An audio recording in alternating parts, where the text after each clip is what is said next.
Eu sou o Ramon, eu vou ter uma conversa com a inteligência artificial. Eu acredito que as mudanças climáticas são um grande desafio global, que exige ações imediatas para mitigar seus efeitos. O que você acha? Sim, eu acho que você tem razão, mas hoje em dia é muito difícil para fazer uma coisa contra a mudança climática, porque a nossa sociedade está já fundada em o uso de eletricidade, de combustíveis, de energia que está matando a planeta. Além disso, eu acho que é mais difícil hoje em dia para adaptar a outra vida, porque já estamos bastante cômodos com um computador, com tudo que temos, toda a energia que temos. E para mudar tudo isso, eu acho que é melhor para parar o que temos e usar menos gás, menos etc. Eu deveria pensar mais, mas porque não parece que está bem. Entendo o seu ponto. Realmente, a transição para práticas mais sustentáveis é um desafio, mas acredito que pequenas mudanças coletivas podem fazer uma grande diferença. Você acha que valeria a pena investir em alternativas mais limpas, mesmo que o processo seja lento?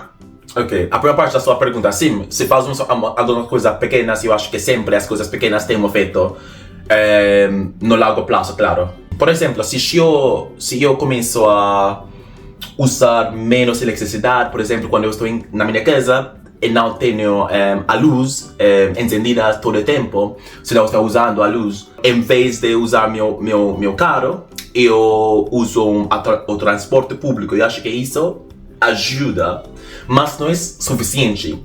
Eu acho que temos que fazer uma coisa mais radical para ter o efeito que queremos. A sociedade está mudando com uma rapidez incrível. Eu acho que se não respondemos agora, teremos uma situação complicada. Você acha que governos e grandes corporações estão fazendo o suficiente? Não penso que estão fazendo o suficiente. Claro, estão fazendo uma coisa. Aqui na Europa, por exemplo, temos o Zero Emission.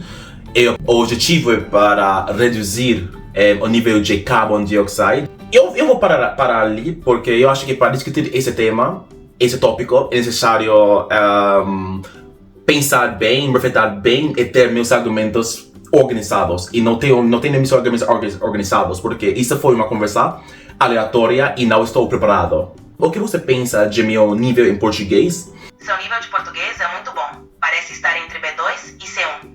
Você consegue se expressar bem e discutir tópicos complexos. Parabéns. Ok, obrigado.